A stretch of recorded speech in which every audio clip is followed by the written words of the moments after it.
Hello student, कल हमने पढ़ा था chapter 5 acid base and salts. ठीक है, अम्ल, क्षार और लवण, ये हमने कल पढ़ा था। कल हमने आपको बताया था, कुछ एसिड्स के नाम बताए थे।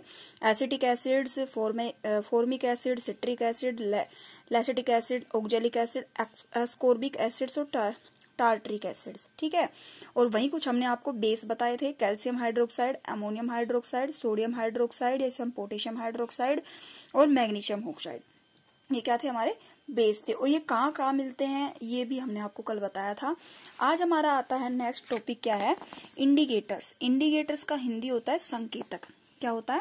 संकेतक। संकेतक देखो, हमें ये पता लगाने के लिए कि कौन बेस है कौन क्षार है, वो क्या होता है? संकेतक होता है।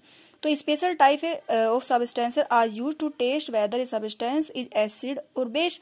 यानी कि हम किसी भी पदार्थ का को ये पता लगाने के लिए कि ये एसिड है या बेस है, विभिन्न तरीकों को अपनाते हैं।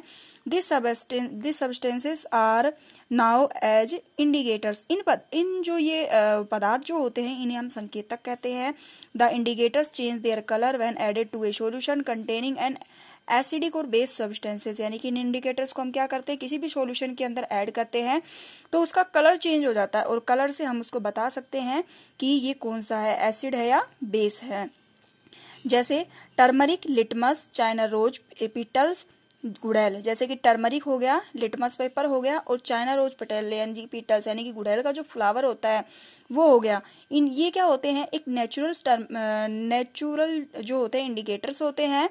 Are some of naturally occurring indicators. यानी कि ये जो होते हैं प्राकृतिक संकेतक होते हैं, जिनसे हम अम्ल और जो क्षार है उनका पता लगा सकते हैं। तो नेचुरल इंडिकेटर्स में litmus a natural die. Litmus जो होते हैं नेचुरल डाई होती है।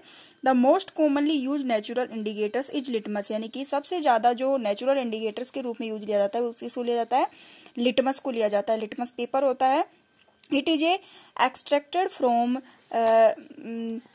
लिटनेस, it has a mauve purple colours is distilled water. यानी कि ये क्या होता है कि लगभग इसका कलर जो आता है ना, पर्पल कलर का आता है। इसके अंदर जल के अंदर इसको डुबोया जाता है। When added to a acidic solution, और उसमें एसिडिक सॉल्यूशन मिलाया जाता है। It turn red and when added a basic solution. और जो पर्पल कलर का होता है ना, उसको हम किसमें? एसिड सॉल्यूशन में। और जो बेस होता है उसको हम ब्लू कलर का होता है उसको बेस सॉल्यूशन में करते हैं। It is available in the form of a solutions और in the form of strips of papers now as the litmus paper. Generally it is available as red and blue litmus paper. यानी कि सामान्यतः ये दो ही colour में मिलता है, एक तो ब्लू कलर में और एक रेड कलर में।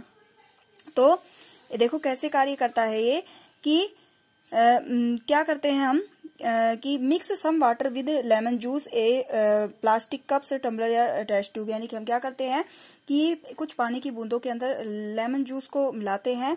Put A drop the above solutions on A strips the red litmus paper with the help of dropper. तो हम क्या करते हैं, उसके अंदर रेड लिटमस पेपर जो होता है उसको क्या करते हैं, हम डालते हैं। तो in there's any change in colour, क्या चेंज? जो लिटमस पेपर होता है उसका कलर चेंज होता है। Repeat them same exercise with the blue litmus paper. और हम क्या करते हैं, सेम इसी तरीके से हम फिर एक बार ब्लू पेपर डाल के देखते हैं। तो हम क्या देखते हैं कि जो कलर होता है वो चेंज होता है या नहीं होता है। Now why the turmeric stain the white shirt of turner to red why the washer to soaps. It is the because soap solution is basic. यानी कि क्या आप जानते हैं कि जब हल्दी के दाग व्हाइट शर्ट पर लग जाते हैं तो हम उस पर क्या करते हैं, उसको साबुन से धोते हैं, तो रेड कलर का जो है उस पर निशान हो जाता है। देखना, सफेद रंग का जो कपड़ा होता है ना, उस पर हल्दी का निशान हो जाए, उस पर हम सोप से उसको धो दे, साबुन से धो दे, तो उस पर रेड कलर का निशान हो जाता है। It is A because the soap solution basic. इसका मतलब हम कह सकते हैं कि जो साबुन का सोल्यूशन होता है वो कैसा होता है? बेसिक, यानी कि क्षारीय होता है।